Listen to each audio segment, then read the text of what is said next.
accordance with the law, and if it is not, if they are arrested, they should be put in lawful custody and presented in court. And if that is not done, it is definitely unlawful. So if the facts as you state them here are what they are, then it's unlawful and there will be sanction on that. But we shall have to look at that. On the issue of the agreement with the U.S. government, Right Honorable Speaker, I just have a challenge. No. I just have a challenge. If the requirement is for us to bring every agreement that government is going to sign for Parliament, then we should write the law and say so. But otherwise, government reports to Parliament. The magnanimity to come here and tell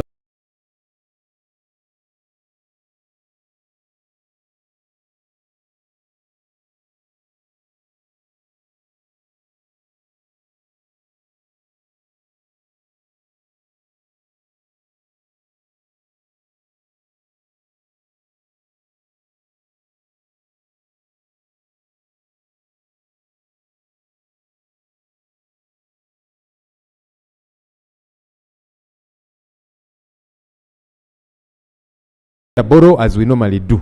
Even today we are going to be here borrowing.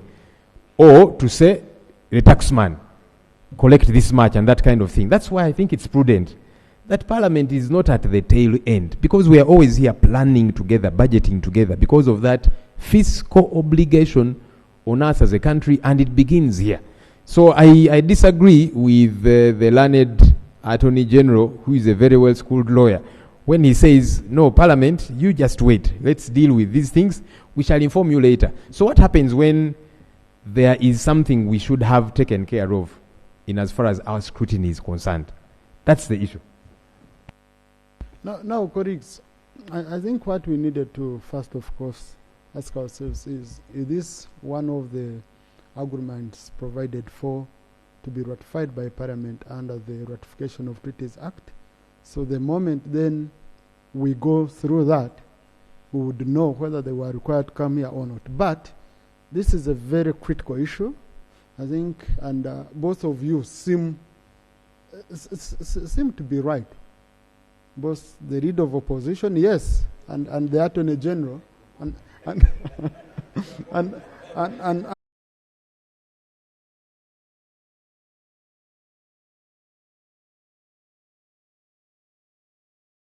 Right, Honorable Speaker, I actually thought I would say sorry for the citizens who were recently abducted. Maybe when I go to Kenya, I'll ask them to do the same, because my leader, Dr. Besigye, was kidnapped from their country. But I'll do that when I go to Kenya. Mr. Speaker, Honorable Semuju, whom are you addressing? Because our rules here, you only address the members and the speaker here. So, Mr. Speaker, my eyes were focusing on the visitor, but I am addressing you, Mr. Speaker. Mr. Speaker, now let me focus both my submission and eyes on you. And I hope, Mr. Speaker, that the government ministers who are here, 4 junior ministers and the Attorney General, will be able to answer these questions. And we don't speak like we are on a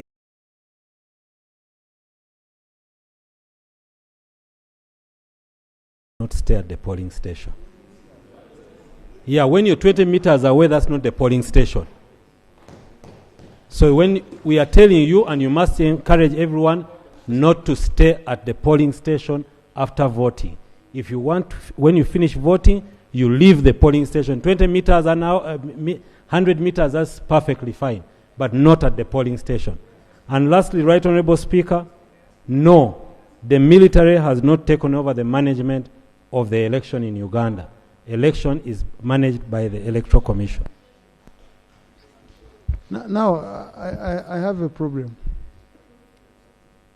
Because when I was someone, I can say, yes, I'm going to allow you. But you see, when you stand up, you hold the microphone, you first give a position, then after you change it order, then when you're seated, you attract my attention very well. So, Honorable Semuju. Mr. Speaker, I know the Honorable Chiwanu Kachirio is a very intelligent person. The question I asked was very specific. The CDF said, go home. He didn't say, stay within the distance that is prescribed in the law. He says, go home. That's the question I asked. Attorney General? Right Honorable Speaker and Honorable colleagues, I'm advising you as the Attorney General. I'm not advising you as to what anyone said outside this house. I am telling you, you cannot stay at the polling station after voting. You stay a distance allowed as per the law. Thank you. Maybe he meant those whose homes are 20 meters away from the polling station. Yeah, you go home. Yes. Now, colleagues, we need to go on the business on the order paper. I know you want to raise the issue of a priest. Yeah, Mr. Speaker, first of all, I want to wish the Cardinal, His Eminence Emmanuel Cardinal Amara, for attaining 99 years. And I think that birthday is commendable for us, the Catholic Church, and everybody in Uganda. But, through you, Mr. Speaker, to the Attorney General, yes, what you are saying is correct. He is a land friend, is the head of the bar, and the practices through our laws are well known by the Attorney General. When you are summoning members of Parliament, the summons go through the office of the Speaker. And indeed, even the priest in Masaka, Father Sekabira, he has the Vicar General and the Bishop of Masaka Diocese. What I'm seeking from the Attorney General is going back to the grand norms of the country. That there are procedures of arresting somebody. This is a priest who is running a parish and is known where his place of work is known. But business of arresting and holding him incommunicado is not proper. Mr. Speaker, Masaka history is not good about priests. We had a father called Father Clement Chiguondo. He disappeared like that. And in the letter written by our bishop, he indicated the same. That was 1972. But here we are. We are having over 2 weeks, and UPDF comes out directly to say that we have the priest. But they have not produced him before court. That is not fair on the side of our Catholic side. And it's not fair even on your side of government. Because I can assure you, we are going to win votes against you because of that priest. I can assure you that. Because everybody is not happy. So, Mr. Attorney General, as Article 119, that's your duty now. How would you advise government on the message they are making on carrying out arrests of that nature? Because somebody does not run away. He's around, summon him, let him appear before court, then you can detain. But up to now, the priest is not yet produced before courts of law. And you are having two positions here. You are the Attorney General and you are sitting in as the leader of government business. But you are not giving us a direct answer about our priest. People want to get sacraments from him. I need to get sacraments. We are going for Christmas. And I don't know, she's a Catholic, the Kano here. She knows what is happening now. We are in a period of Advent. And our speaker is also aware of that. Can you kindly do the needful? Let the priest be put before courts of law. If it's to be bailed, it will be done. If it's to be kept on remand, so that it's known.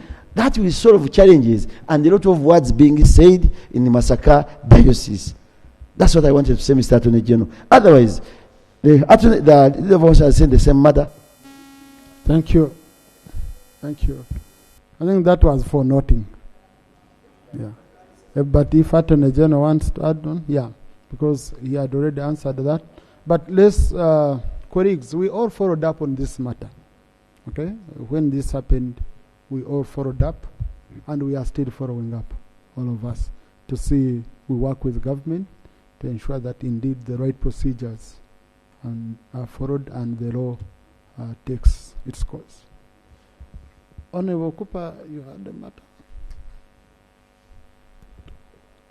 Honorable Speaker, I think Honorable Seunga has just put the point also on the same matter, where we expected Attorney General to really, because he has stated the law, what the law needs, what needs to be, what the correct portion.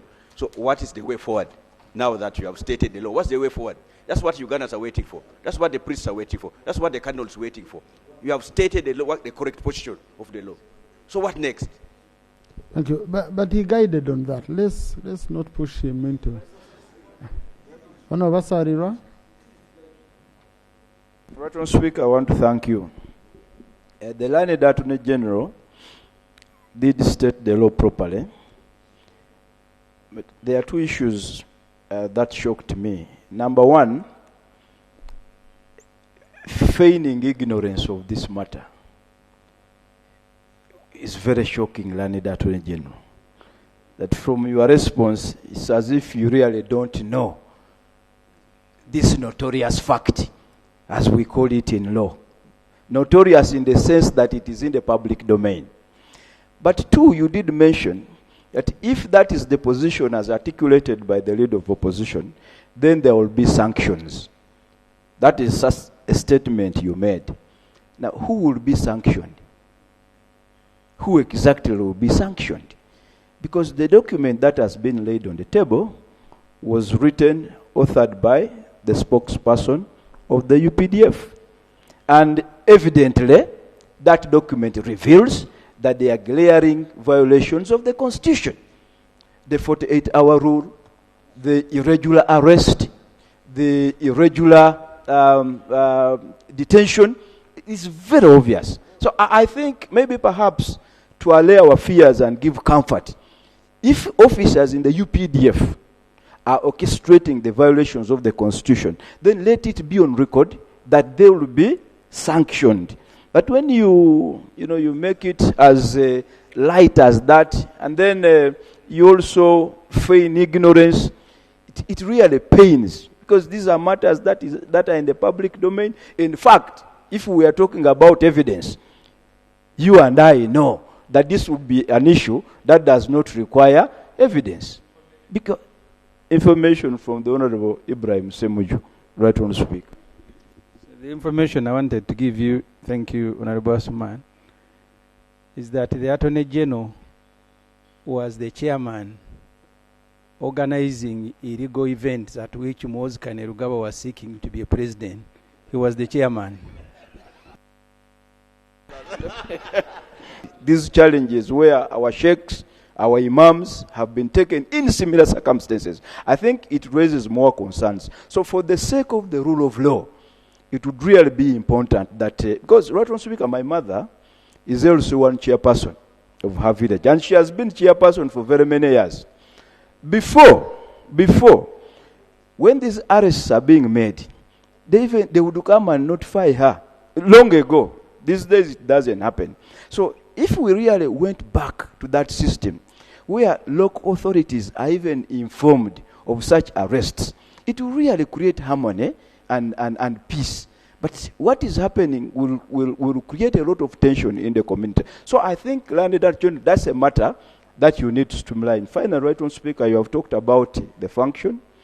As chairperson of the Parliamentary Sports Club, I want to add my voice to yours to invite all members of Parliament who are here to be part of the closing ceremony, the award-giving ceremony of these games, and I agree with you. This session should be fast enough because we invited our guests at 3 p.m. and I'm very sure a good number of them are there. And given that Uganda are overall champions, it will be important that we all come and participate. And the right honourable speaker here also did very well in golf, and we are going to give him a medal at that function. The Attorney General didn't play golf, and I had expected him to play, but I think next year he will be there. Took off. So, right honourable speaker, I invite colleagues to be part of the function, and also our guests, they are really invited to be part of the closing ceremony of the games. Karibuni sana wandugu. Thank you. Attorney General? Chair, right, National Speaker. Economic Committee, I need you in the House. Right, Honourable Speaker, I did not feign ignorance. I did not dispute the document that has been laid before the House. So, yes, government did, UPDF did state that they have this person in custody, and we are following up, like the Speaker said, to ensure that he's presented in court as fast as possible, and anyone who is found to have violated the law will be sanctioned. I cannot tell you who now, because I do not know who carried out these activities, but anyone who is found to have violated the law will be sanctioned. I take your guidance with great humility and with thanks on the reviving the issue of using of local councils when arrests are being carried out in the areas, and I will be sure to communicate this and re-emphasize it. Thank you. But did you organize any illegal parties? I apologize. Right Honorable Speaker, I take great exception. My colleague here in Parliament, even insinuating that I participate in any illegal activity. The parties were legal, and they were also invited, Right Honorable Speaker, just that they did not show up. But we thank you. And that's a problem of express funds. You usually don't agree. Yeah. Next item. Item 3 on the order paper, laying of papers. 3.1, the National Budget Framework Paper, financial year 2026/2027, financial year 2030/2031. Honourable Minister for Finance.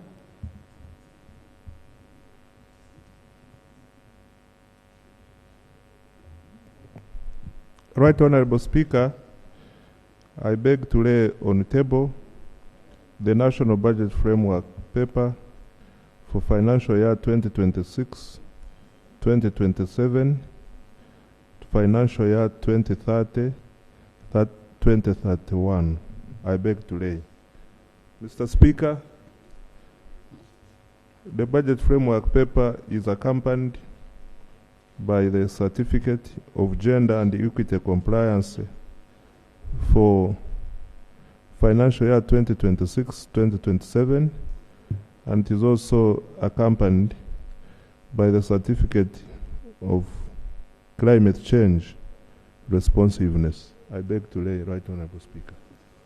Thank you, colleagues. The budget framework paper is referred to the Committee on Budget and other sector committees for processing, consideration, and reporting back. And colleagues, you should be reminded that the MTF has to be reported back to the House by 1st of February. So as we go into elections, we go into Christmas, we shall have to save some time and process this very important and critical document. Yes, Honorable Shadow Minister for Finance. Mr. Speaker, thank you very much. There is another certificate missing. Certificate that's supposed to attest to the truthfulness and completeness of this information you are laying.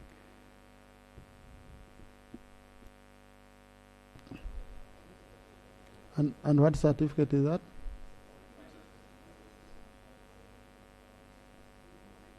Certificate of completeness?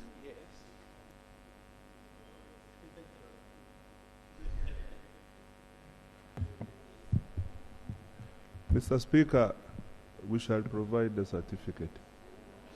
Please provide that. By the time we adjourn, I will have brought okay. the certificate. Yeah, by the time we adjourn, they'll have brought it. Okay. So we shall refer to the committees. Honorable Shadow Minister, be kind to your colleague.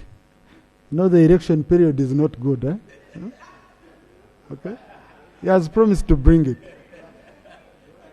I am only seeking procedure guidance from you whether he will not have to repeat the exercise, because that's the most important certificate, that the information you are providing to Parliament is complete and is accurate.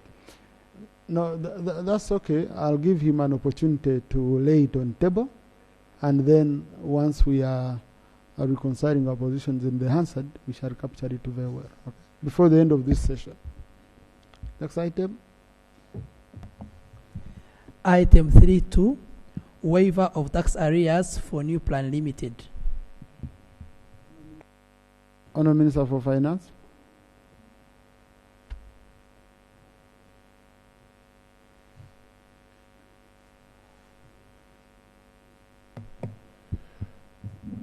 Right Honourable Speaker, I beg to lay on the table the recommendation for tax waiver of tax arrears for New Plan Limited.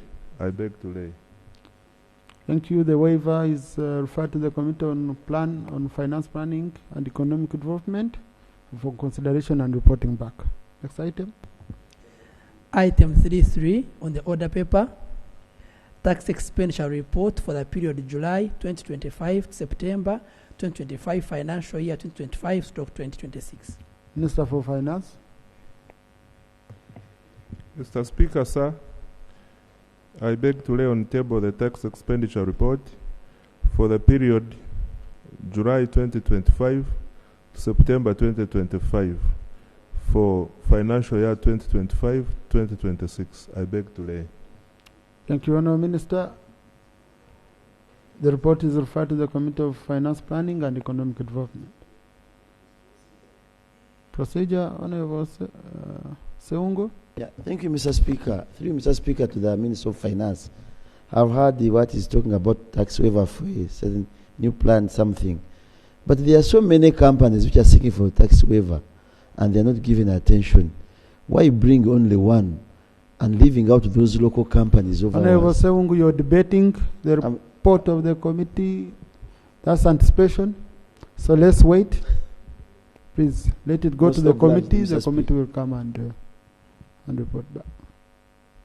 So, honourable colleagues, I was cross-checking with the chairperson committee on national economy so that we proceed with the next items. Has requested me for a few minutes, so I'm suspending the House for 5 minutes.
Thank you, colleagues. Welcome back.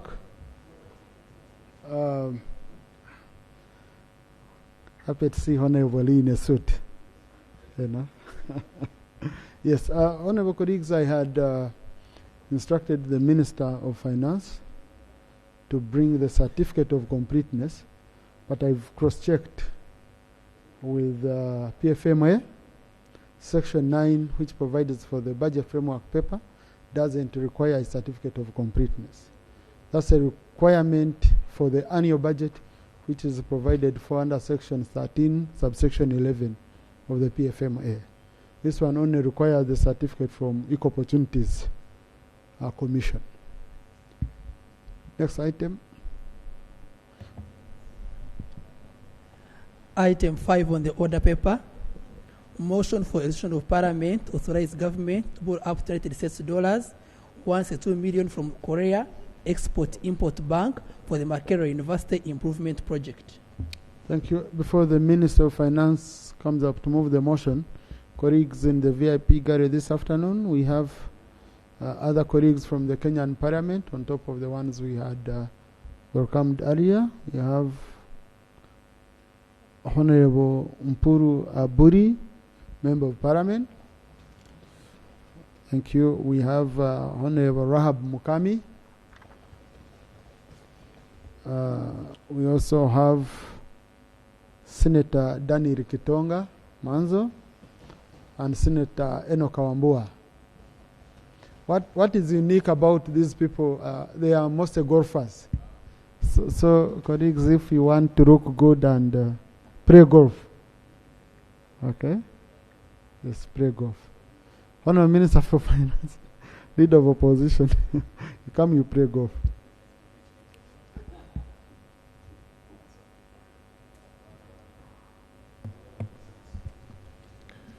Right Honorable Speaker and colleagues, in accordance with Article 159 of the Constitution of the Republic of Uganda and Section 34 of the Public Finance Management Act and Rule 1551 of the Parliamentary Rules of Procedure, I beg to move a motion that Parliament authorizes government to borrow up to $162 million from the Korea Export-Import Bank to finance the implementation of Makerere University Improvement Project. I beg to move, Right Honorable Speaker.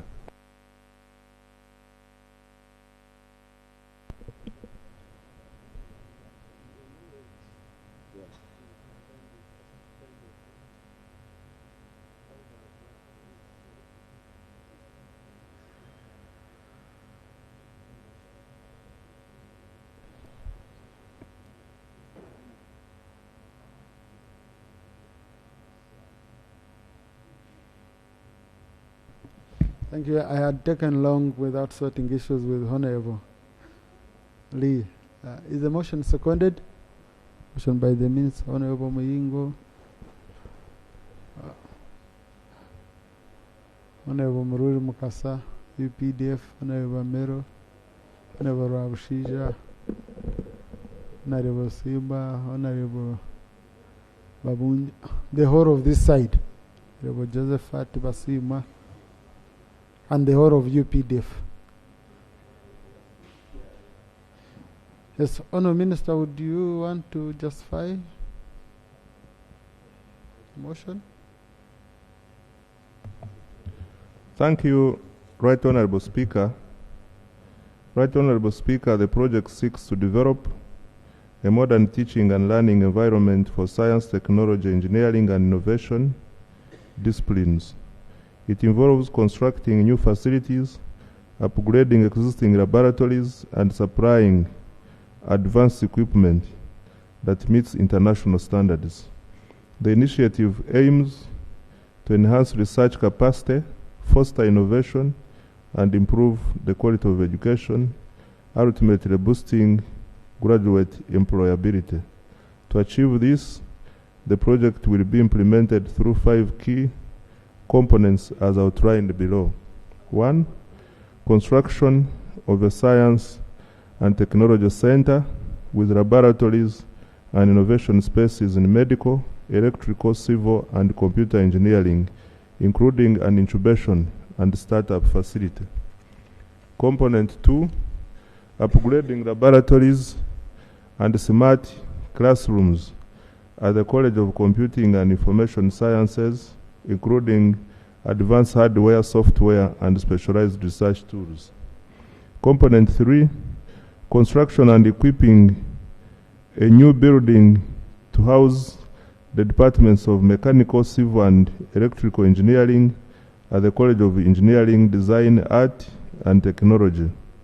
Component 4, construction of new facilities for the College of Health Sciences for preclinical education and a new building for the School of Dentistry equipped for dental technology education and clinical practice.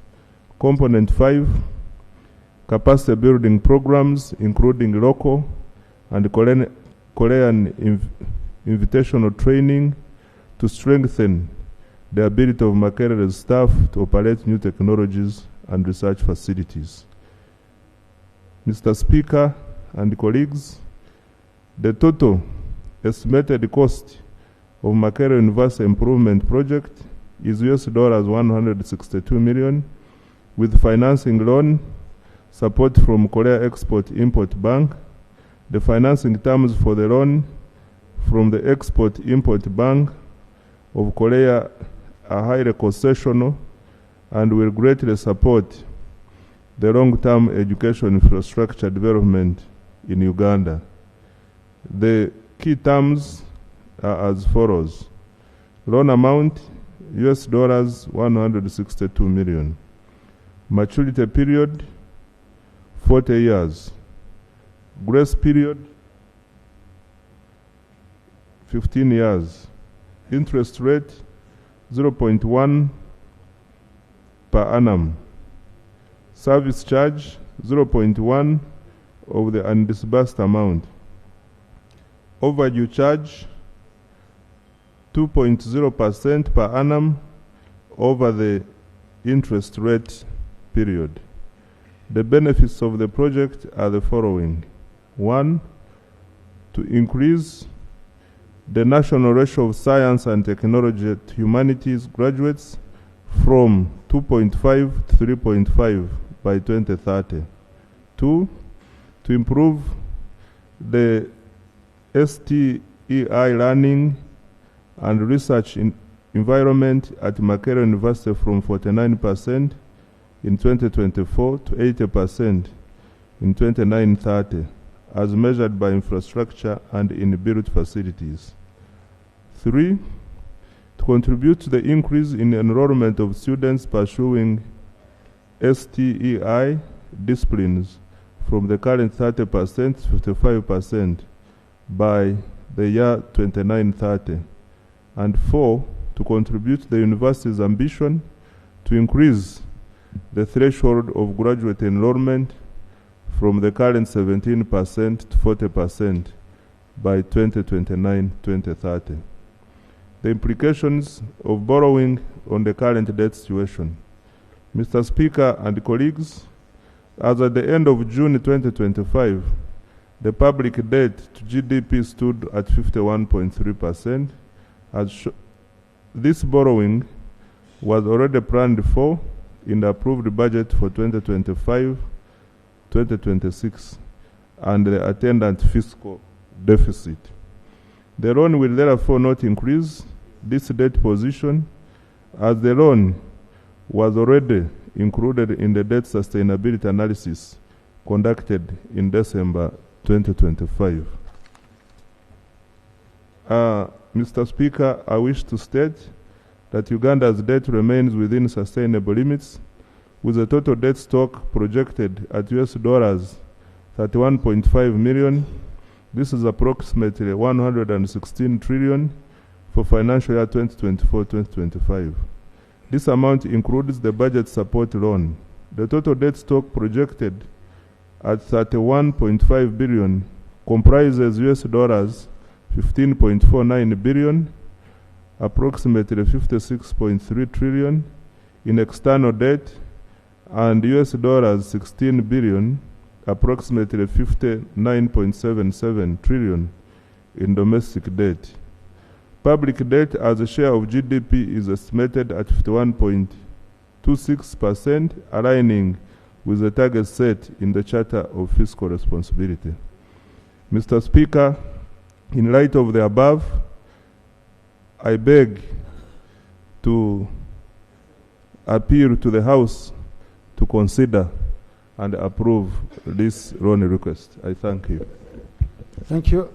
Chair, Committee on National Economy.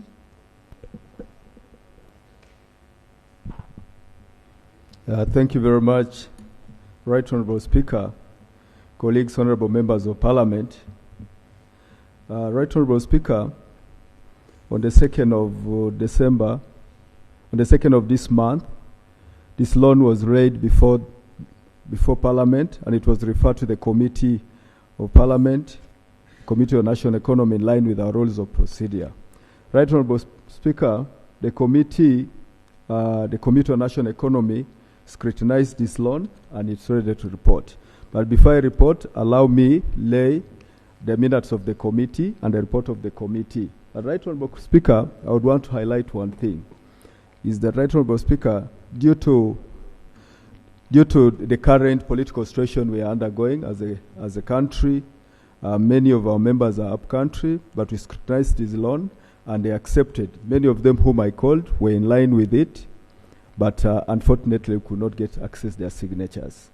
We were only able to get about 7 signatures in each of these reports.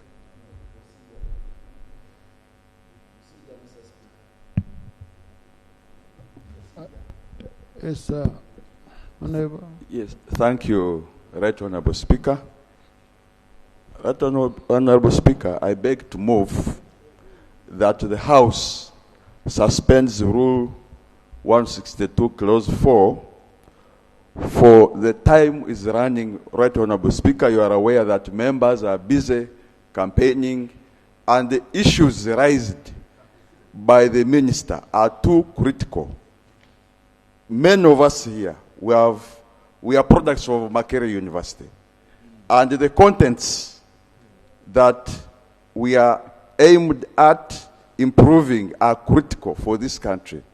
I would therefore appeal to colleagues that we really approve this loan, even without considering anything, either a report or whatever, because the issues are too critical at all. I beg to move. Thank you. Please, colleagues, listen to one another, okay? Please. Okay? Let us live in reality. Okay?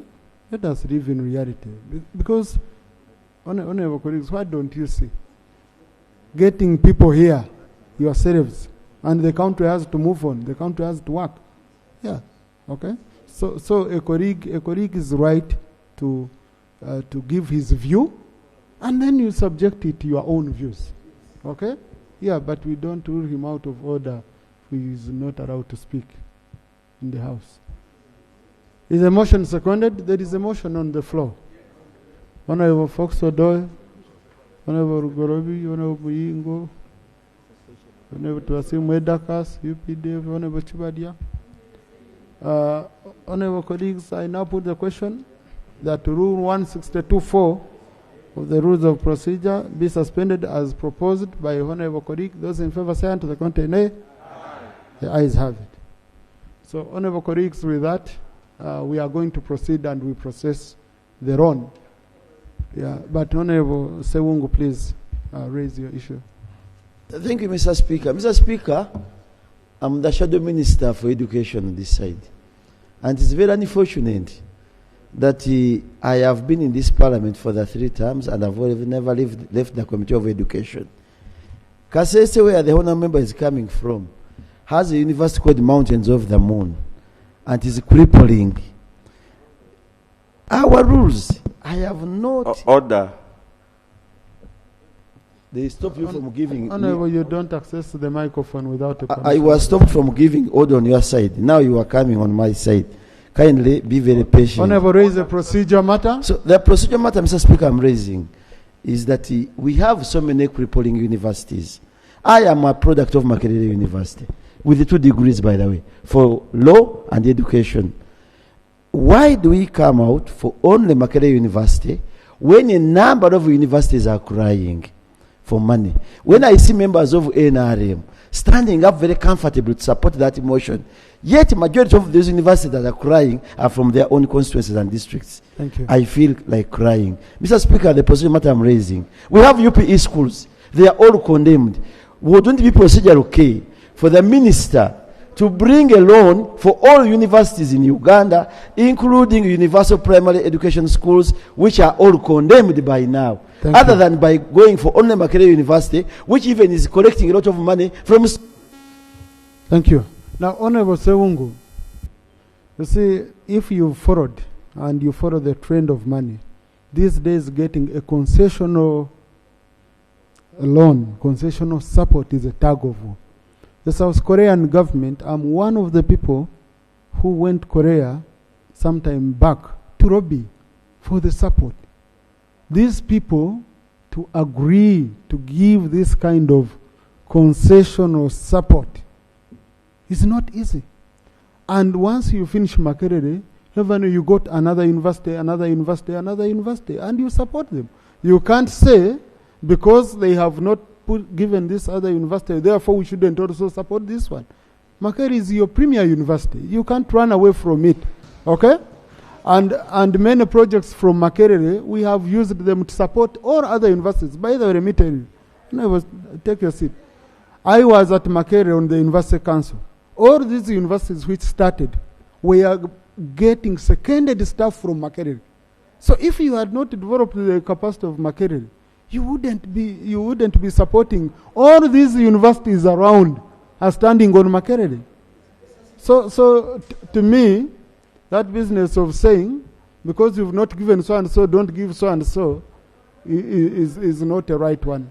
But what I pick from it, Honorable Sewungu, is that we also need to support other universities.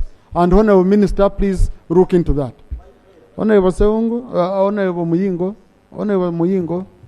Thank you very much. Please, Honorable Sewungu, you're on the Committee of Education. You will follow up on this matter. Thank you very much. Thank you very much, Right Honorable Speaker. Right Honorable Speaker, we have a plan for each and every education institution in this country, including these other universities we're talking about. But this is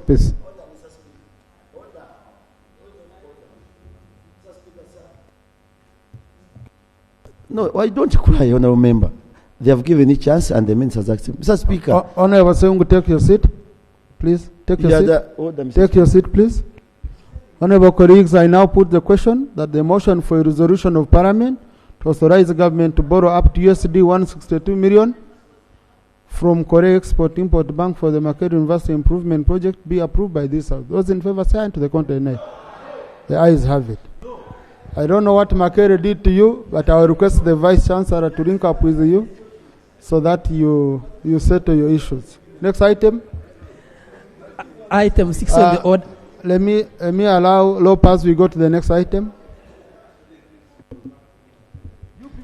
By the way, honorable colleagues, I request we take it easy, because how you come here, okay? Because I have seen you when you come, I've seen you when you're sober, I have seen, but I mean, I ask myself why, okay? No prayer. I don't need any prayer here, Honorable, unfortunately. Honorable Alop. Honorable Speaker, I want to draw us to maybe about 2 issues that are important for our modus operandi here. You see, I don't want to, whether it be in my personal capacity as a member of Parliament for Nakawa West, whether it be as leader of the opposition, I never want to be seen to stand in the way of development of a project like a road, the Bale Road, Bale Galilaya Road, and many others anyway, that are in such a shambolic state that need to be fixed. So government comes and says, let's borrow to fix this. So when you're seen to oppose that, you might be seen as anti-progress, anti-developmental. Makerere University, many of us studied here, there. I also have 2 degrees from Makerere. And that and many other public institutions should be supported to thrive for the good of our country. My challenge is twofold, and these are things we need to clean up, even as we push for progress, for development. Procedure is important. That's why this house has an entire booklet called Rules of Procedure. We must, as much as we possibly can, operate within that. One colleague rose up, and I don't know why he chose to be on record for that, because his Hansards are read years later. He said, you don't even care about the committee report, about whatever. I said, hey, this member, you can actually justify your motion without descending into that arena. Was that today? Come again? Huh? Yes, if you had him right. He said, even the committee report, we don't care about all those things. I said, let's... No, please, that one should be expunged from the record. Because surely... That component. We care so much it's important about committee reports here. Yeah, so all of these... So when we raise these issues, it's no, we don't want to be seen as anti-development, we also must be seen to operate smoothly and all of that, yeah? So these are critical concerns. I know that members are out there campaigning, and so there will be challenges. Quorum, look at us here, for example. I don't think we are even a quarter. My colleague, the shadow minister, was availing some information. Look, I don't think we are even a quarter of the number that is required to vote. And yet, yes, there's critical business to be taken care of. But can we begin to operate procedurally? When a loan is availed today, committee is called to sit at 10, and then everything is passed hurriedly. The perception out there is that there is something to hide. And yet, no. I mean, I want to be able to stand here and say this loan is a good one. It's for development and so on. But we must be able to clothe all of these things nicely, even for the public. Because the public is always very suspicious of Parliament. Those ones, now what are they doing surreptitiously? What is under the table? And yet it is a loan for good, for a road and all of that. Can the please conclude? Of course, later on, we shall be quarreling about, so money has been availed. How come it is being stolen? How come the road is not starting on time? How come it's not ending on time? Because we have been here, the Auditor General's reports reveal all of these different things. Yeah. But finally, Right Honourable Speaker, our debt to GDP ratio is now 51.3%.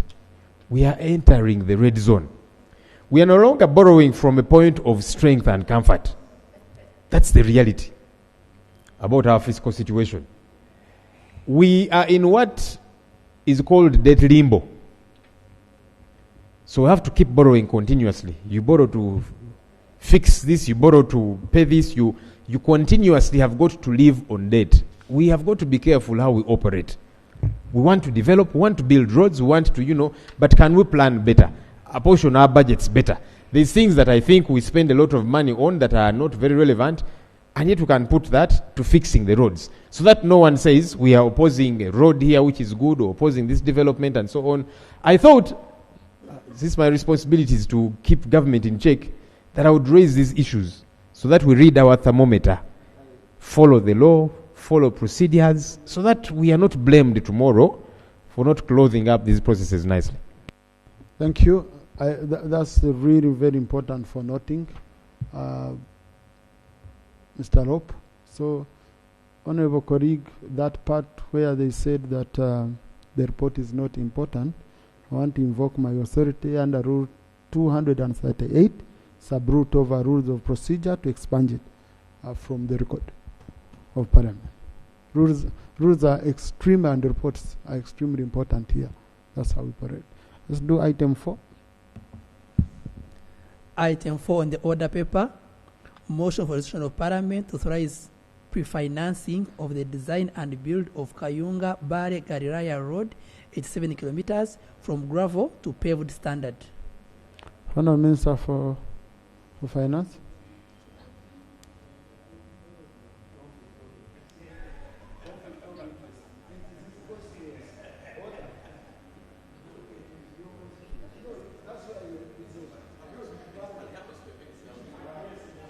Oh no, I've invited Honourable Minister. I have not invited.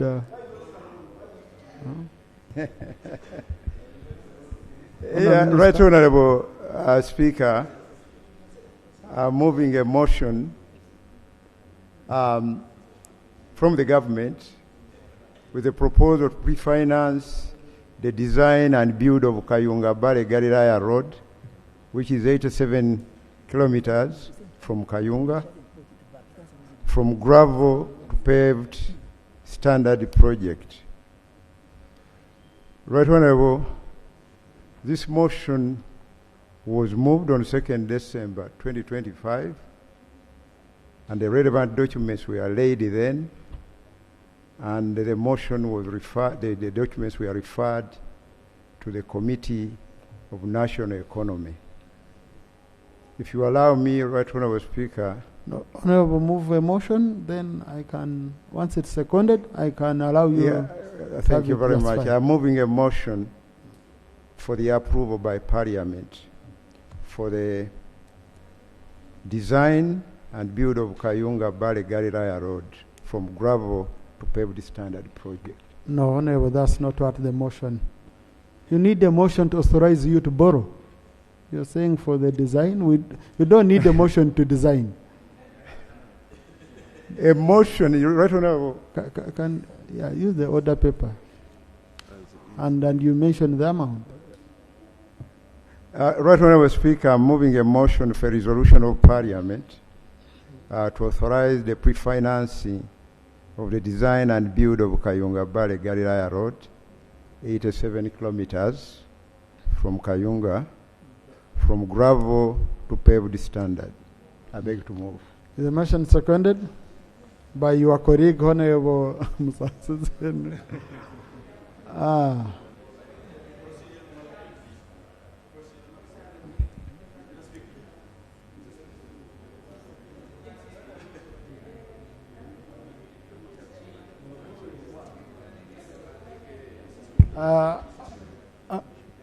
Honourable Cooper, Honourable Nelson. No, we are seconding, Honourable. No. No, it's okay, it's okay. Yeah, we will capture it. We shall capture the amount. Honourable Tebandeke, Charles. I think this will be the first motion for him to support. I think Honourable has seen how he needs others also. Honourable Kibadi, Honourable Timsiku, Honourable Odoi. Hey, I can see our elders there. Honourable Wako, Honourable Tebasima, Honourable Muyingo, Honourable colleagues, many of you have supported. Honourable Mero. Yeah. Yes, Honourable Minister, just in a minute. Yes. And I would also ask Honourable Tebandeke Charles to join you in justifying why we need this. Yeah, Mr. Speaker, the Kayunga Bare Gariraya Road was actually prioritized for upgrading to paved standard since NDP 2. Even in NDP 3 it was there, and NDP 4 is still persistently there. We are lucky that we received a proposal that is very competitive from one of the contractors, the China Railway and Bridges Corporation, that gave us a very competitive proposal on a pre-financing arrangement with a grace period of 2 years and payment happening in the 3rd and the 4th year. The pre-financing period or the entire period of this loan does not carry any interest payment requirement. and that's why it is very competitive. And also, the principal price for constructing this road is very attractive, with a maximum of $1 million per kilometer, including a landing site at the end of this road on Lake Choga. This road must have been done years ago, because considering the time taken to travel all the way to Lira in the current arrangement, people, I think, take more than 6 hours to reach Lira. With this road, they will be in Lira in about 2.5 hours, saving about 4 hours. So it is a very, very important road, because Karuyunga is strategically located in the middle of the country, and this is where the road is going to be found. So, whereas it is going to benefit the people of Kayunga, but the people to benefit most are the ones traveling to the northern region.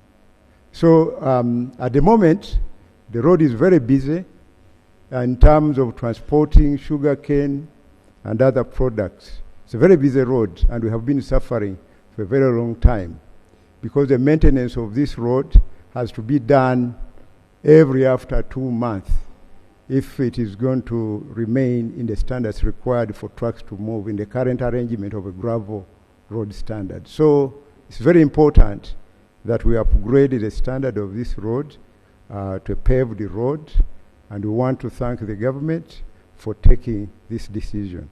Right Honourable Speaker, I believe that's enough justification for the construction of this road.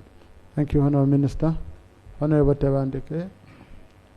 Just before Honourable Tewandike, Honourable Cooper wanted to say something, and then.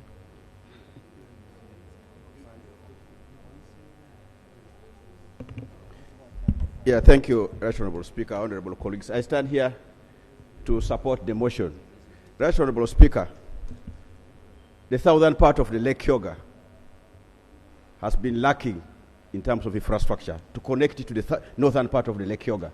So I come here to support, because this is one of the roads we have been really agitating and fighting for, that should be improved in the Committee of Physical Infrastructure for the last 10, 15 years. So I'm happy that today this has come to what it is.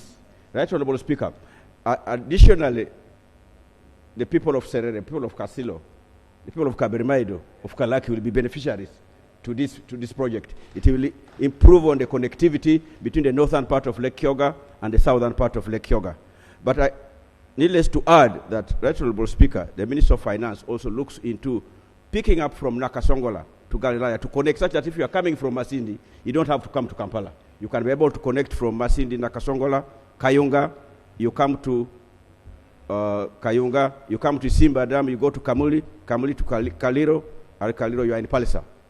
The other two roads that Minister of Finance needs to look into, from Kamuli to Irundu, and then Kaliro to Irundu. Once you do those roads on the southern part of Lake Kyoga, you'd have improved on the connectivity between the northern part of the country and the southern part of the country, and definitely with the ferries that are already operating, and those that we are proposing to introduce on the Lake Kyoga, the connectivity, you'd have reduced on the speed, on the time that we spend to get to Kampala. I could be sleeping in Kasilo and come here, because within 2 hours I would be in Kampala from Kasilo, not spending 5 hours. So, Right Honourable Speaker, I stand here to support this loan for the construction of this road.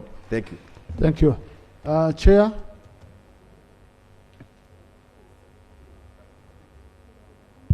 Thank you very much. Thank you very much, Right Honourable Speaker. Right Honourable Speaker, on the 2nd of this month, Minister of Finance, Planning and Economic Development presented a loan proposal for government to borrow, to pre-finance to pre-finance the design and build of Kayunga, Bale, Gariraya Road, 87 kilometers from gravel to paved standard project. Honourable, do you have a report with enough signatures? Right Honourable Speaker, like I stated earlier, due to the political season, many of our members of the committee are in their constituencies and they are canvassing for support for votes, and therefore the committee was only able to raise again about 6 signatures for this particular project. Thank you. Honorable Tebandeke.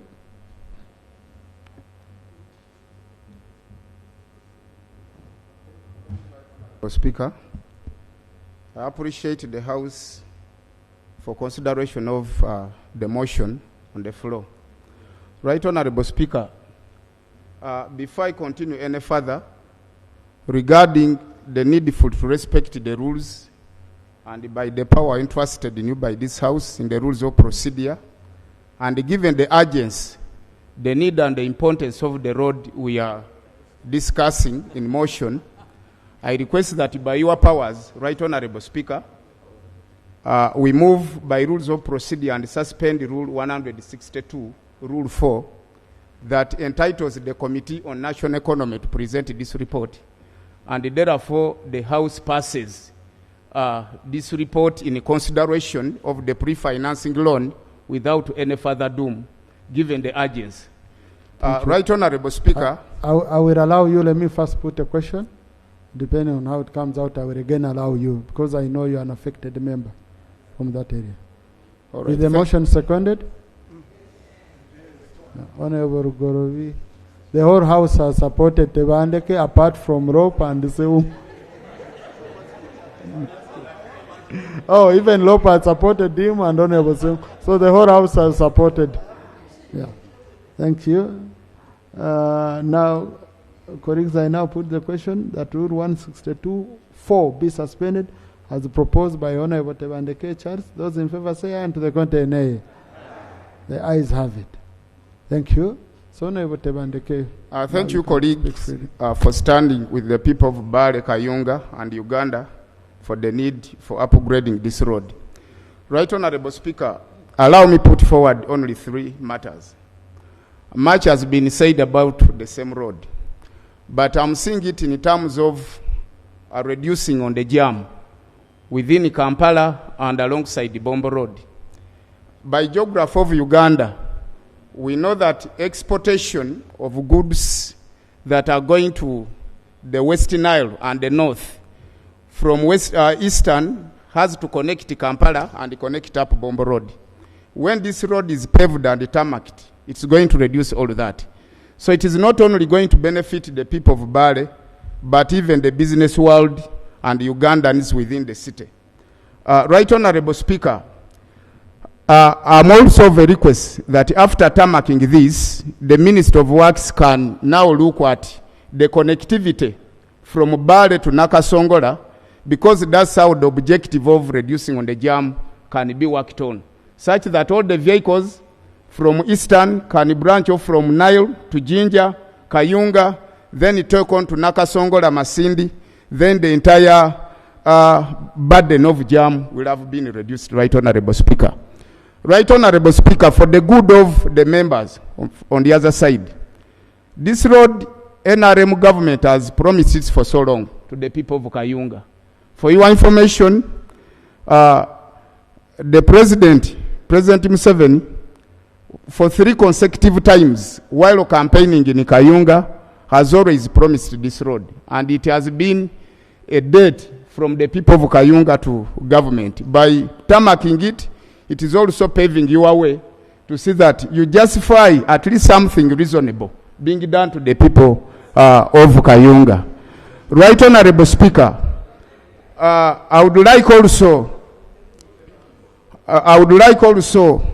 to remind members about the safety, not even security, but safety.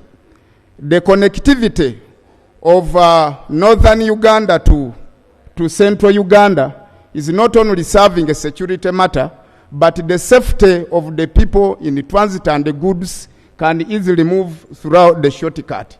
Lastly, Right Honorable Speaker, the government of Obote had promised to tarmac this road, and you have the Obote Memorial portrait at Kayunga in Honorable Amos Rugolobi's constituency. It had aimed at tarmacking this road and called it Obote Road. Now that Obote is not in place and did not fulfill the urgency for the need of this road, and Tebandeke Charles on behalf of people of Bale, I've toiled a lot. I've moved. Members, I even reached the extent of going to the bush, and the people misinterpreted me. I think the bush has got a lot of results, and I'm getting insinuated that for any demand, maybe we should go to the bush. Right Honorable Speaker, I want to apologize for those I disappointed, for those who misinterpreted my actions of demanding for this road. Even one time, some of the ministers I cannot mention here reached that moment of hiding away from me while knocking at their offices in demand of the same road.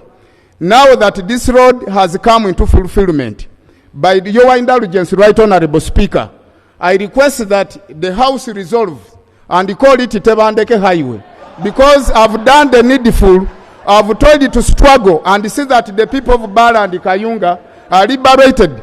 This is our very first time we are looking and seeing at the Black Tamakiti Road.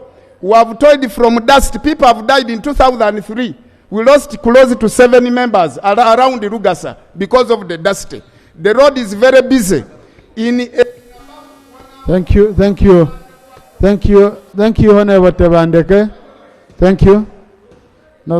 No, thank you. I think where you've gone now, you've gone beyond what we can do here. I know the MPs from that side. I know Honorable Tebandeke. I know Honorable Rugorovi, and even the former MP, Honorable Rantaba and team, all of them have been pushing for this road. But I know you fought a lot. I wanted to really go on record. But then again, unfortunately, we don't have the power to start. Please correct that. Mr. Speaker, I want to correct the impression. It's not because he ran to the bush and started rioting that a decision was taken to construct this road. This has been the plan of NRM government to actually upgrade this road. And the decision was taken by the President of Uganda that it was fully justified to construct this road to fulfill this commitment. It's not because he ran to the bush, and that impression should be corrected, and the desire that is named after him, I think that should be expunged from the Hansard. No, that's a request. I thought you were going to say we name it after Yoweri Museveni. Since Obote failed, and then for him he came worked on it. Yes, Honorable Guzuri. Then Honorable Edakas. Mr. Speaker, thank you for the opportunity. In this year's budget, we allocated 21.05 billion for this road. And according to the pre-financing demands of the contractor, they needed about 25 billion to commence work. That means there's a financing gap of 4.23 that we should have provided. And here we are moving to borrow. We are committing government for up to 300 billion. I'm wondering why we would not just mobilize the 4.3 billion and deal with the other issue next financial year.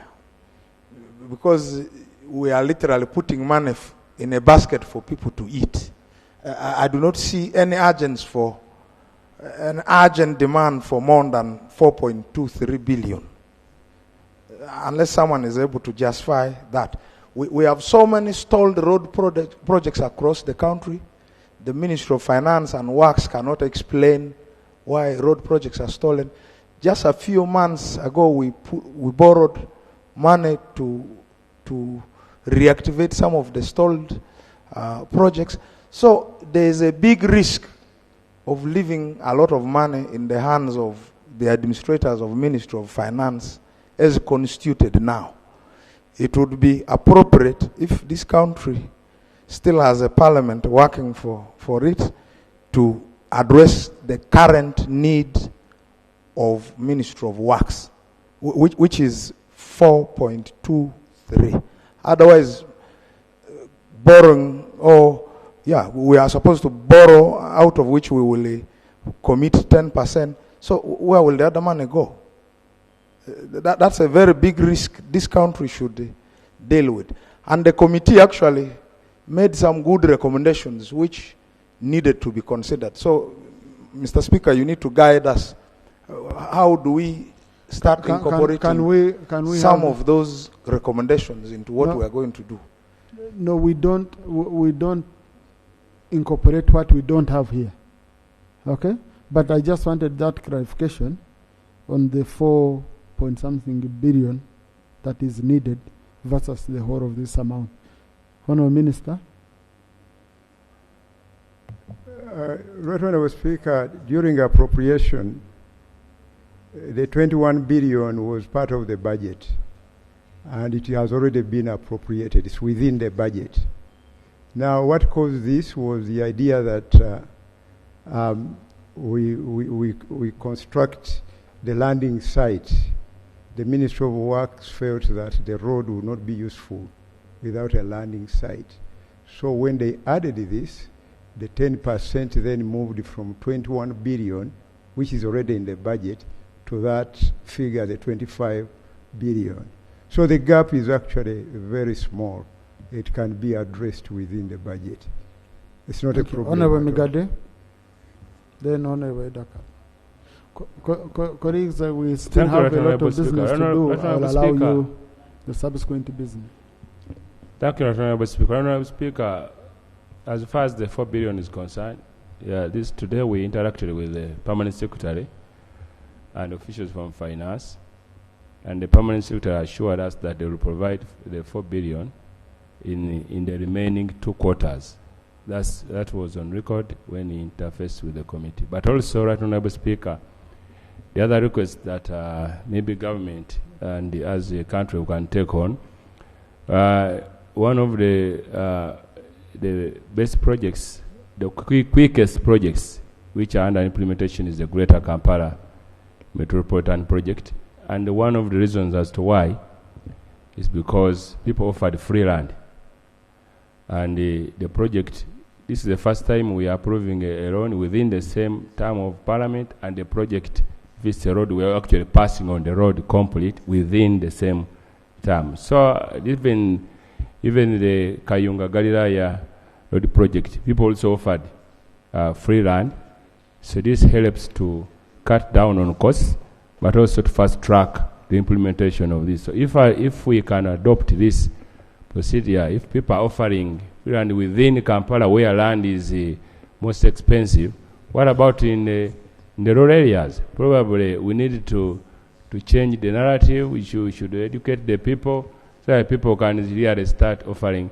The minister was saying that even in Karamoja, people are also demanding for compensation where land is huge. So probably that will help us save lots of money, but also fast track on implementation of projects. Thank you. Honourable Dakas. Thank you, Right Honourable Speaker. I just wanted to underscore the importance of what Honourable Gorobi said about the landing sites. Mr. Speaker, this investment is very strategic. And even as we speak, like Honourable Cooper said, we have 2 ferries built. They are floating on the water because we do not have 2.9 billion. I think it would be important for the Ministry of Finance to find that money, because truly, with this investment on Lake Kyoga, the lake becomes a catalyst. Those landing sites become a catalyst to all this infrastructural development. So this House should focus on making sure that the Minister of Finance should focus on making sure that money is availed for Bukungu landing site, Kagwara landing site, and a Kampala landing site in Kabarimaido. Secondly, is the issue of just us passing the loans here, and those loans are not applied to work. I remember this House passed the Katine Ochero Road loan, 2023. And I'm told if Minister of Works was here, I would have asked that up to now, that contractor has not been given work. And yet this House approved that loan. And all these are within that same bracket of Lake Kyoga area, and it would unlock a lot of potential for the people in that particular area. I thank you.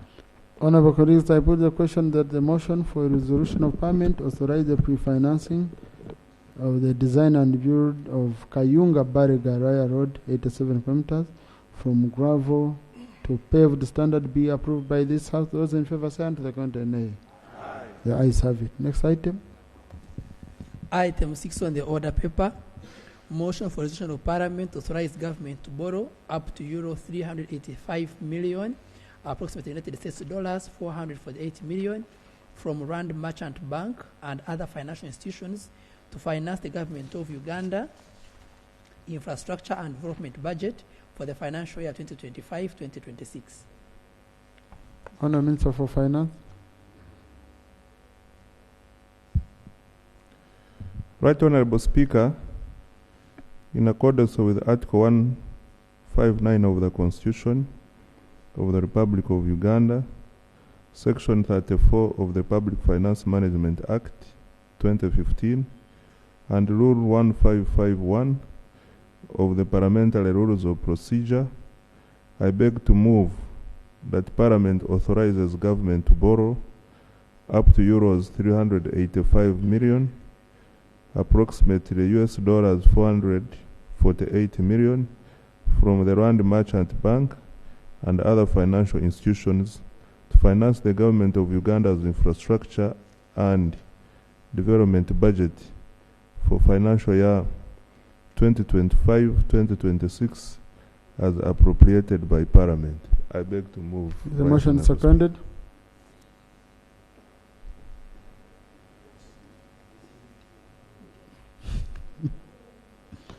Honorable Choto, Honorable Mukasa, Honorable Babunji, na Misindwa, Youth Eastern.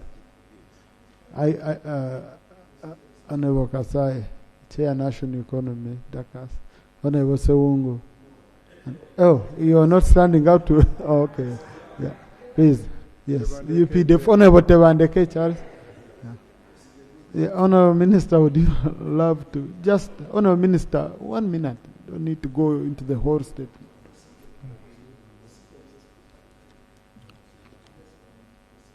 Procedure, Honourable Seungu. Thank you, Mr. Speaker. Mr. Speaker, when they gave us the notes for this sitting, I dressed very smart and appeared here, not in hesitation, and not because I've many sitting not supporting these motions. But why can't the Minister of Finance procedure create anything for Karungu or Masaka so that they can also follow suit of those supporting the motion? Or Mitoma. We have roads. I have no relative in Minister of Finance from Karungu. They are now at par with this loan, whatever is coming, because it's going through their area. But we, who have nobody there, no minister, what do we do?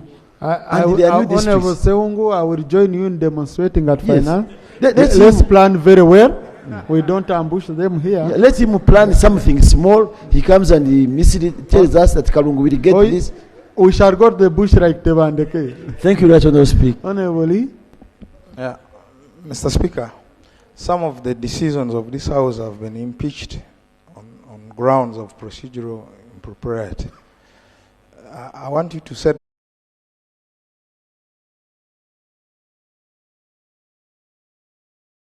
in water, in electricity, in roads, in hospitals, etc., etc. Mr. Speaker, I beg and I pray that the House considers this request so that we are able to fully finance the budget for this financial year. I submit, Right Honourable Speaker. Thank you, Honourable Ikojo. Chair, Honourable Migade. Do you have a report on this? Yes, Honourable. Yes, we do have a report. Fully signed. To such that it's clarified, we know which banks we're borrowing money from. Thank you. Honourable colleagues, I put the question that the motion for resolution of Parliament authorize government to borrow up to euro 385 million, approximately USD 448 million, from Rand Merchant Bank and other financial institutions to finance the government of Uganda infrastructure and development budget for the financial year 2025-2026 be approved by this House. Those in favor say aye, and to the contrary nay. The ayes have it. Thank you. Now, next item. Laying of papers. A brief to Parliament on the proposal for Uganda National Oil Company to borrow up to United States $2 billion from Vitol Bahrain EC VBA to finance government infrastructure projects. Yeah, colleagues, at the start of this session, I informed you that I would amend the order paper to accommodate this item. So, Honourable Minister for Finance. Thank you, Right Honourable Speaker. Mr. Speaker, sir, I beg to lay on table a brief to Parliament on the proposal for Uganda National Oil Company to borrow up to $2 billion from Vitol Bahrain EC to finance government infrastructure projects. I beg to lay. Thank you. Thank you, Honourable Minister. Honourable Attorney General, have something you want to? Right Honourable Speaker and Honourable colleagues, this brief from government is for the financing of UNOC, the commercial arm of government, in its oil operation. Right Honourable Speaker and Honourable colleagues, I'm alive to the fact that Parliament is about to adjourn sine die, and I seek your indulgence, Right Honourable Speaker and Honourable colleagues, to suspend Rule 162.2 and 4, which requires us to refer this to the committee so we can deal with this matter here today, as it is quite urgent to facilitate the operations of UNOC as a commercial arm of our oil and gas sector. I beg to submit. Attorney General, before I put a question on it, can before I even ask for secondment, anyway, let me first have the secondment. Is this seconded? Honourable Fox Odoy, Honourable Ikojo, Honourable Dakas, Honourable the front bench ministers, UPDF, Honourable Nen. Yes, thank you. So before I put a question, Attorney General, would you, because this is a new item, I would want to know the urgency and why you feel we should, suspend, speak to it. Thank you, Right Honourable Speaker. Right Honourable Speaker and Honourable colleagues, this facility is being sought to finance the operations of the Uganda National Oil Company. Right Honourable Speaker and Honourable colleagues, this is for purposes of financing. It is really about our fuel security, the development of the Kampala storage terminal, development of the pipeline jetty and associated terminal at Jinja storage terminal, acquisition of a storage facility for gas oil at Mombasa port, at least 1 year's financing towards the refinery project, acquisition of shares in the Kenya Pipeline Company, and the extension of the pipeline projects from Eldoret to Kampala. Right Honourable Speaker and Honourable colleagues, if you may recall when we were discussing an amendment to the PFMA, we did mention to the House at the time that at times it's very, very important and difficult for commercial arms of government to consistently come here. Now, as we speak now, UNOC is ready to start investment in all these projects. It has found financing, very cheap financing, which is available now and is on overdraft basis. It is now going to be available to them to use as and when these projects come on stream. Now, if Parliament breaks off and any of these things come on stream, then we can't deal with them. So we request that Parliament really considers this, because it is really commercial business of UNOC. Right Honourable Speaker and Honourable colleagues, for example, we have the Kampala storage terminal. Right now, all the oil that we import, all our products that we import, we have to release into the stations. We don't have any fuel security. Same with the Jinja storage terminal. Currently, all our oil that is transported through the pipeline has to be evacuated at Eldoret and then trucked here.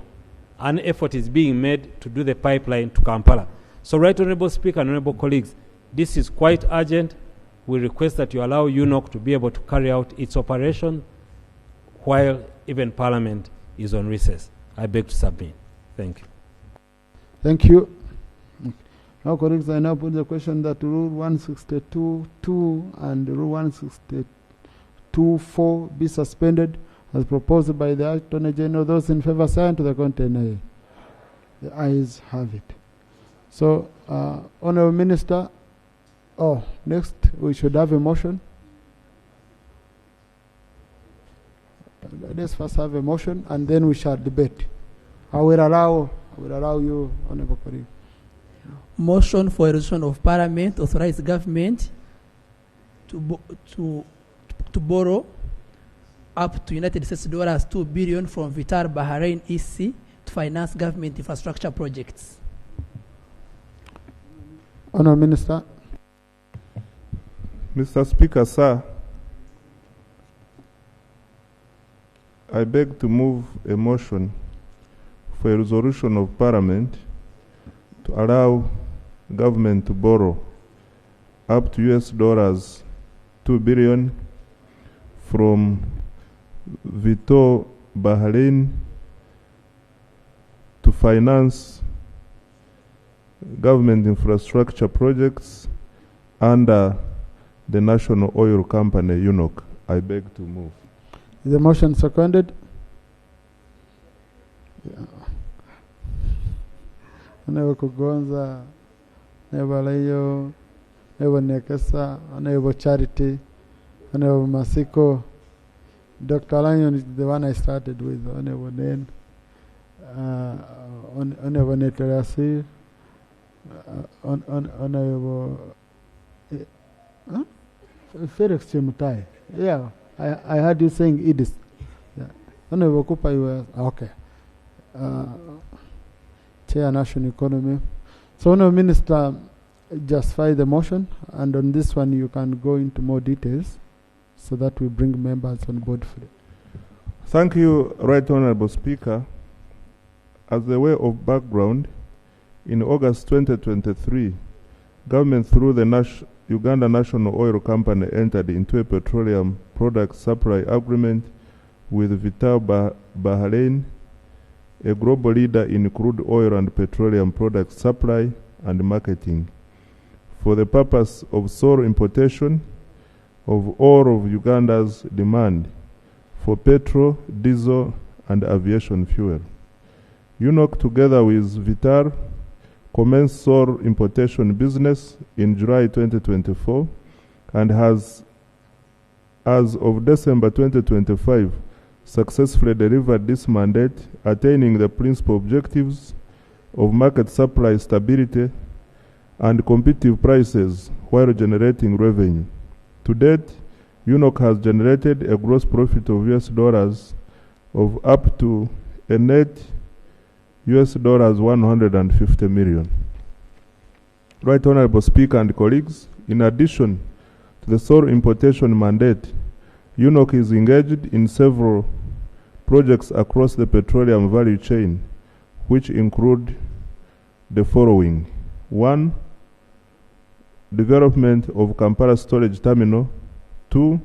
Development of pipeline jetty and associated terminal enhancement at Jinja Storage Terminal. 3.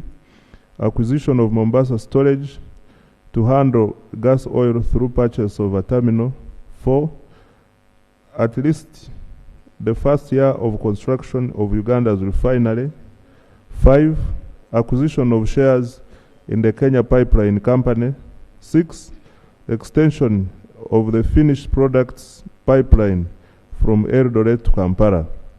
In addition, there is an urgent need to revamp and build key national roads to support the tenfold growth strategy, inclusive of enabling and facilitating oil and gas infrastructure to ease movement of petroleum products across the country.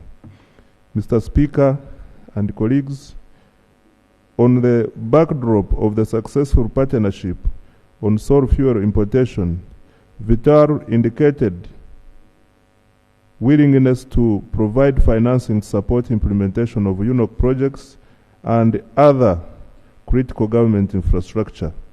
In May 2025, UNOC and Vital concluded a memorandum of understanding for financing cooperation to explore the potential funding of UNOC projects and critical infrastructure projects. Mr. Speaker, since the signing of the Paris Agreement at the UN Climate Change Conference of Parties, COP21, in Paris, France in December 2025, the global energy systems have experienced a policy shift, what they call energy transition, away from fossil fuels to alternative energy sources that are considered to have a lower carbon emissions footprint and by some measures more sustainable in the long term. The outcome of this energy transition has been a shift in public policy and global capital investment away from traditional petroleum investments, as well as increasing climate activism against fossil fuel investments. Honorable colleagues, the mentioned UNOC projects have not been insulated from this global policy shift and its repercussions. For example, East African Crude Oil Pipeline, the flagship project of Uganda's oil and gas sector, experienced significant environmental activism and challenges in raising finance to achieve financial close, and yet ECOP has maintained the highest international environmental and social standards, enjoys the support of the host government of Uganda and Tanzania, as well as significant investment from internationally recognized companies such as Total Energies and Sinop. Right Honorable Speaker, government infrastructure has equally faced challenges whereby the sources of financing for infrastructure have become increasingly expensive, and several infrastructure projects have experienced a slowdown or stoppage due to limited funding. Therefore, the purpose of the veto financing proposal presents an opportunity to access non-traditional financing to implement UNOC projects and support the government in developing national infrastructure. Right Honorable Speaker, whereas veto is not a traditional lender, it has become common practice for global commodity traders and other investors who have strong cash flows, balance sheets, and access to cheaper capital to enter into similar tailor-made financing agreements with host governments and national parastatals world over. In accordance with Section 34 of the PFM Act 2015, I present to the House the details of the loan facility that include the terms of the facility, additional conditions, and investment priorities. Mr. Speaker, the proposed $2 billion will be used to finance the following projects. $1.2 billion will be utilized to finance the following UNOC projects. 1. Development of Kampala Storage Terminal. 2. Development of pipeline jet and associated terminal enhancement at Jinja Storage Terminal. 3. Acquisition of the Mombasa storage to handle gas oil through purchase of a terminal. 4. At least the first year of construction of the Uganda refinery. 5. Acquisition of shares in Kenya Pipeline Company. 6. Extension of the finished product pipeline from Eldoret to Kampala. And $800 million will be utilized to finance national roads infrastructure projects. Mr. Speaker, I now come to the financing terms. Veto will provide UNOC with the loan facility amounting to $2 billion under the following terms. The lender is Vito Baharin. The borrower is Uganda National Oil Company. The repayment party is UNOC through capitalization from Ministry of Finance, Planning and Economic Development. The loan facility is $2 billion. The tenor is 84 months, in other words, 7 years, including grace period. The grace period is 24 months or 2 years. Interest accrues, i.e., instead of being paid on each disbursement, this interest is deferred as accrued. The repayment profile: after 2 years grace period, government will pay US dollars 100 million of principal plus interest every quarter on the utilized amounts only. The interest rate is 3 months term secured overnight financing rate, in brackets SOFR currently at 3.92% plus 1% margin, which brings it to 4.92% all in. Other fees, they are nil, and other key features: one is cash flows up to an agreed minimum amount from UNOC projects funded by the facility deposited in escrow account as security for the term of the loan, 7 years. 2, option to increase the loan amount. 3, utilization to be made within 5 years after the execution of the facility. Conditions attached to the loan. Right Honorable Speaker, Vito has provided additional conditionalities to enhance the facility interest SOFR plus 1% in order to secure the expected return. These conditionalities are outlined below. 1, UNOC will open escrow account called rules-based account in international banks operating in Uganda. The accounts will be operated as follows. UNOC will pay into the account or revenue derived from the projects financed by the loan facility.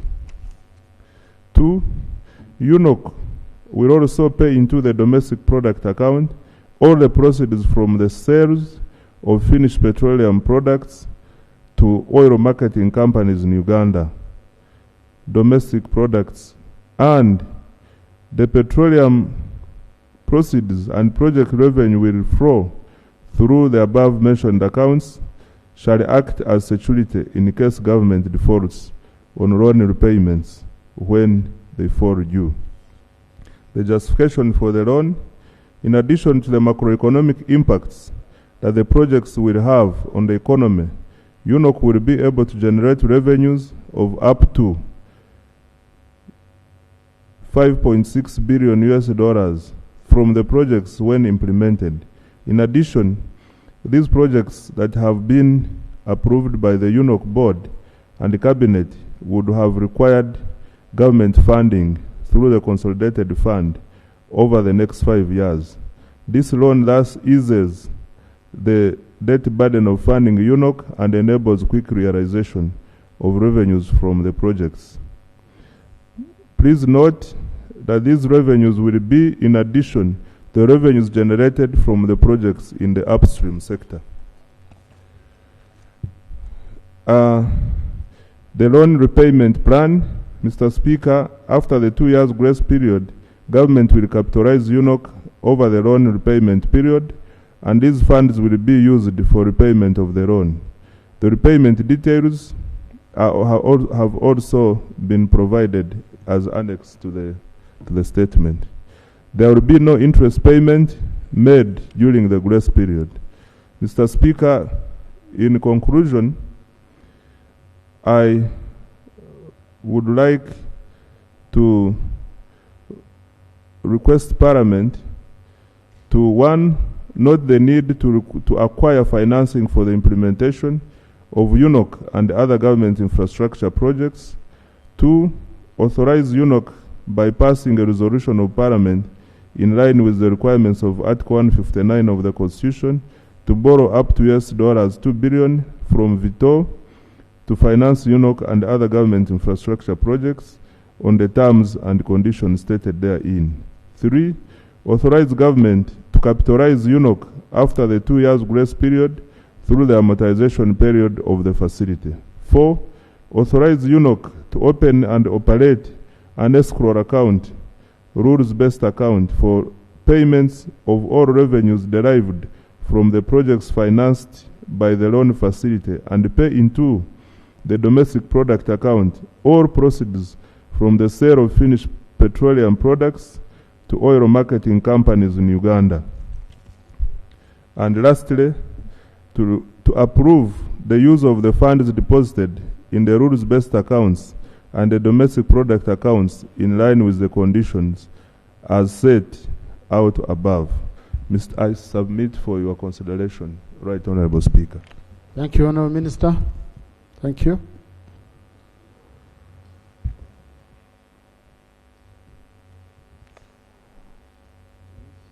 Yeah.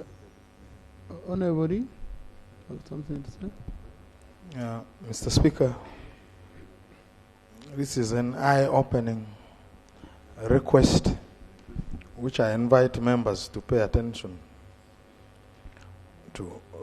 The Attorney General moved to suspend Rule 162, Sub-Rule 2, which meant that we cannot refer this request to the Committee on National Economy for scrutiny. But that was not a waiver on other requirements under the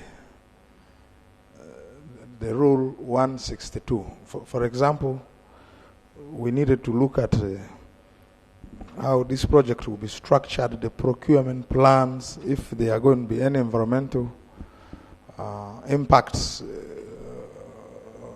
arising from this project. And all these should have been perused if there was a documentation laid here, and that document does not exist. What we get now is that there's urgency. The urgency, I'm sure, is within a few months. I wanted to be guided how we will answer all those other calls in the rule and in the law.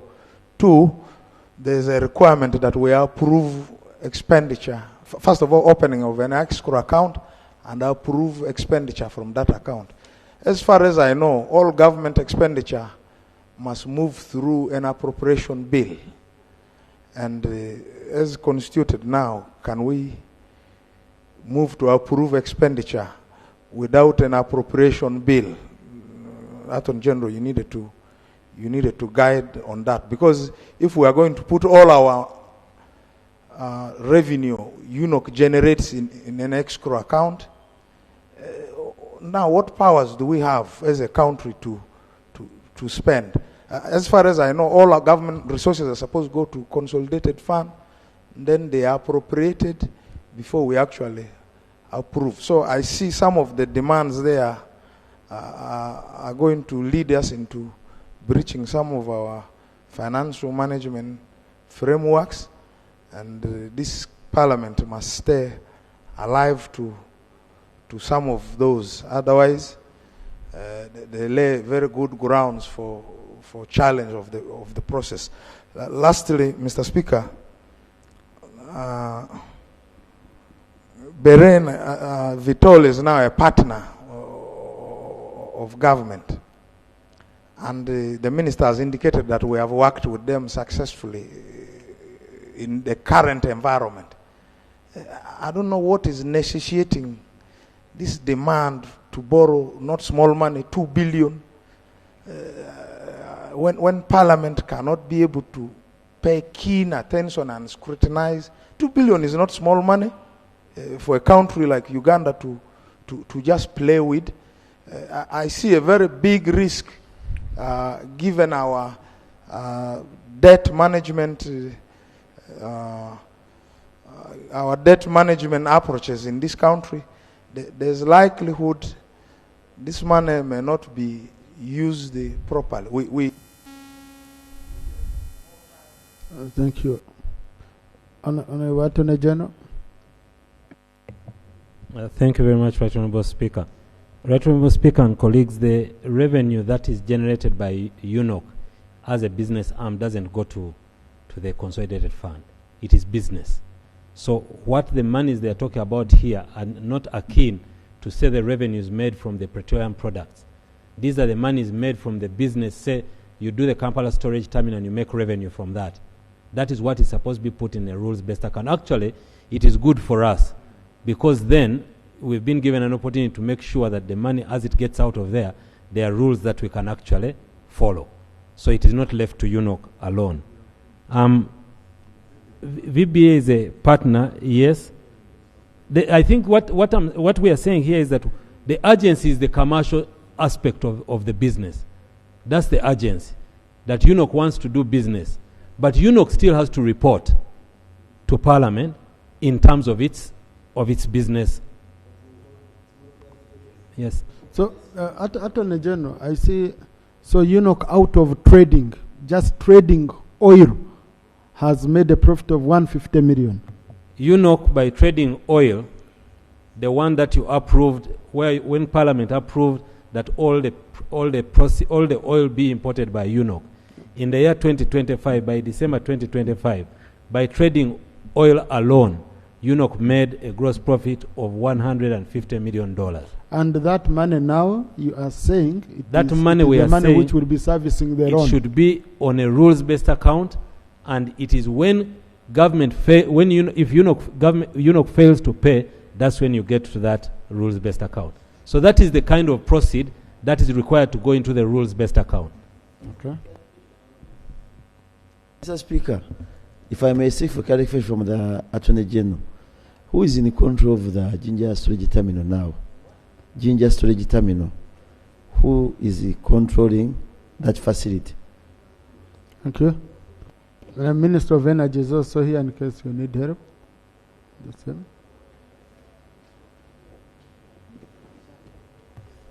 Right, Honorable Speaker. It is actually UNOC that is managing the Ginger Storage Terminal. Thank you. Honorable Cooper, then Lop.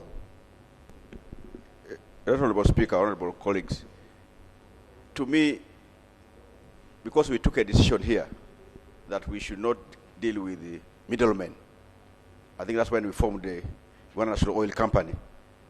So the infrastructure that's needed to be built or rehabilitated in Ginger, I support it. The issue of building a facility in Mombasa, I support it. The issue of doing the pipeline from Eldoret to Uganda, I support it. I think what needs more clarification is on the operations, because if Uganda National Oil Company is making profit, how is it treated when we're budgeting? Because it's not the first private or public company government is involved in. I think that's where more clarity is. How do you handle these issues? Okay. I think that's what needs to be clarified. But otherwise, how it's going to be reflected in our budgeting, in appropriation, I think that's what you need to clear. But otherwise, I support it. So, but we need to clarify that, because that has helped us stabilize the price of fuel in this country. So can you do some more clarification, especially the Minister of Energy, Minister of Finance? No, Minister of Finance. The Attorney General is handling the legalese of this, but can you, the finance people and the energy people, help the Attorney General on those operational issues? Because we have been borrowing for UDB, hundreds of millions of dollars, okay? And I don't see us coming here to appropriate that UDB use this money to buy loan. If we have government business arms, do we also go in to say, even the profit you make, we appropriate it? Honorable Minister of Finance, how do you handle that man? Or Attorney General, if you can help, if you feel that. No, thank you very much, Right Honorable Speaker. UNOC is supposed to meet its obligation under this arrangement through its business, and that is what they have attached as the cash flows. It's only when UNOC cannot meet its obligation, that is when they come to Parliament under Section 56 of the PFMA to finance that business. But UNOC is supposed to meet its obligations under this arrangement. So the money it makes? The money it makes should pay the facility, and it's only when they fail that they will come, because it's business. If they fail in the business, that's when they come under Section 56 of the PFMA to move Parliament for assistance. Thank you. Alop?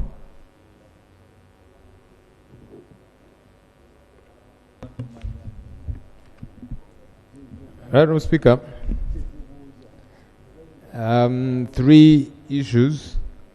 I've been trying to work the numbers for them to make sense. Huh? So UNOC has generated a gross profit of, that's on page 1 of your presentation. UNOC has generated a gross profit of US dollars of up to a net of US dollars 150 million. First of all, that doesn't make sense. So is the 150 million gross? Is it net? This is gross. So we need to know what net is, because you see, gross is all that you have earned.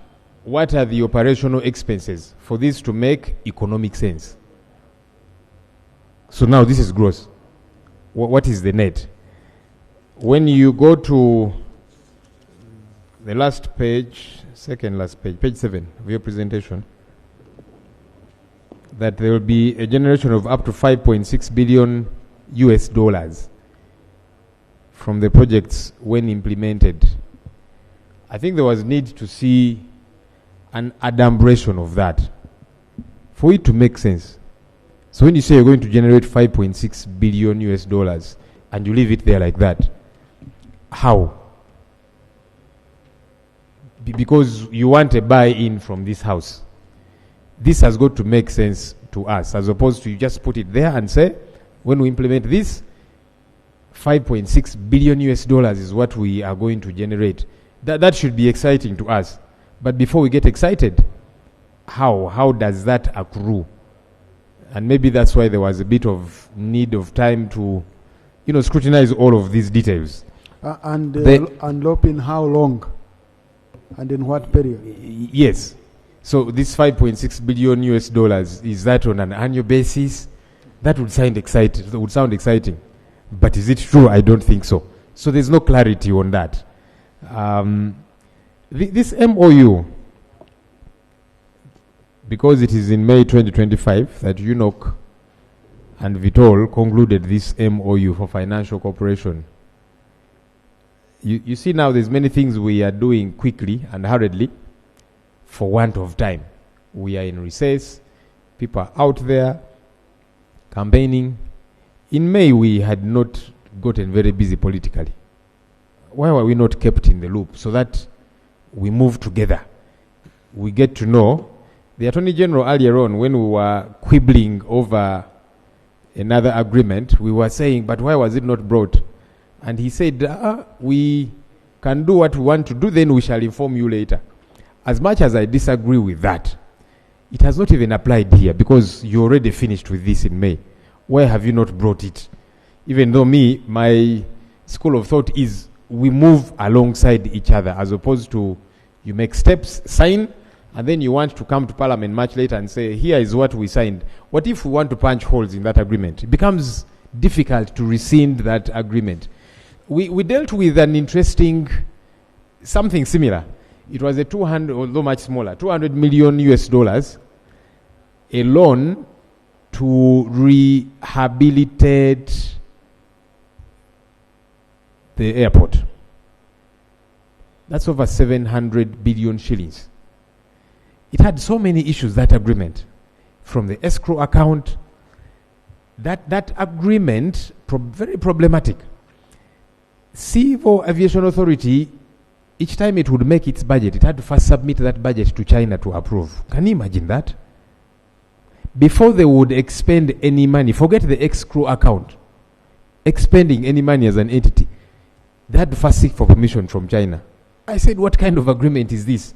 And at that time, the Minister of Finance, the Honorable Matia Kasaija, he said, yes, I'm sorry, I signed, I didn't read all these details. I said, wait a minute. This is not forgivable. So we don't want to run into similar issues. And that's why it's important that we move together. Finally, colleagues have talked about concerns, environmental concerns.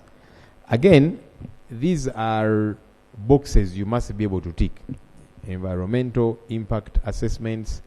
Concerns there have been for everybody that's to be affected, communities and all the different stakeholders. So you get shouldered when we move together and we know this is what's happening. So then you can be defendable. When environmental concerns come out, what is your explanation? So I think what I'm saying is we have got to get detailed information for us to move along together. I don't quite see that here. And we don't want people to think that there's anything you're hiding, because, This is some of these things outlive governments.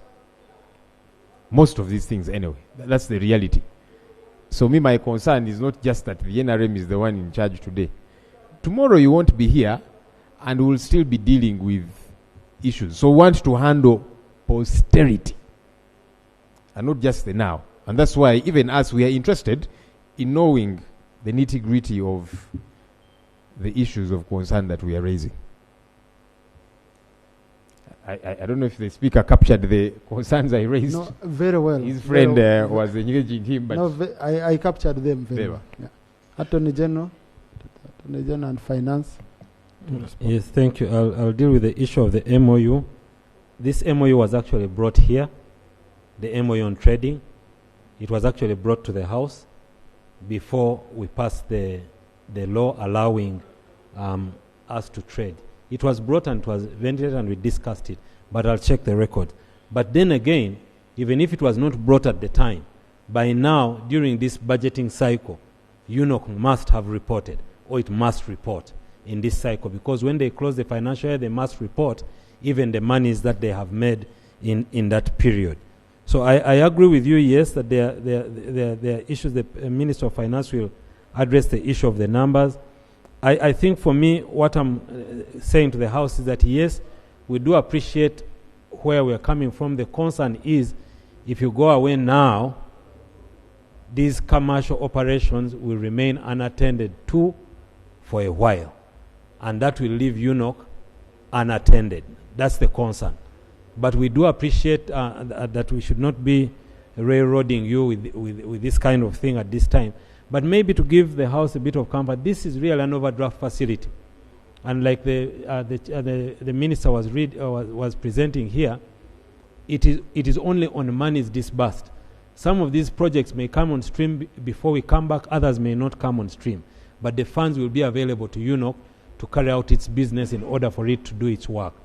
So it can give you some comfort that maybe by the time we come back and we are done with the elections, definitely the $2 billion would not have been used, but it will be available to UNOC to do its business. Attorney General, what I was sharing with Honorable Reid is on the road, the infrastructure projects like the road. You know, have you worked out on a list of, are they those just under NDP 4 you will prioritize? Which ones are those that will take a lot of this money? Right, Honourable Speaker, those are the, my understanding, these are the roads that are supposed to support the sector. The roads that are supposed to support the sector. The roads that would support UNOC in order to be able to carry out its thing. So that's why it's an overdraft facility. It is being made available and can be called upon. And as they go through these processes, they'll have to continue getting the necessary approvals and the plans and the procurements and that kind of thing. Honourable colleagues, I put a question on the motion for a resolution of Parliament to authorize the government to borrow up to USD 2 billion from Vitor Bahrain EC to finance government infrastructure projects under Uganda National Oil Company be approved by this House. Those in favour say aye, to the contrary nay. The ayes have it. Now, Attorney General, and no, let me start with the Committee on Physical Infrastructure, the committee in charge, and the Committee on Natural Resources. Please, when we are in the process of doing our work, please follow up on this. And we need a very clear reporting mechanism on this, because the House has put its trust in you, because UNOC has been performing very well. UDB, at least those two, they've been performing very well. We don't want to frustrate UNOC to treat it as another, government entity where we have to go struggling, doing what. So with this trust, Honourable Attorney General, kindly ensure that UNOC fulfills this part of the bargain. Honourable colleagues, the games the other speakers have already entered, kindly allow, let's adjourn the House sign die. Kasurubane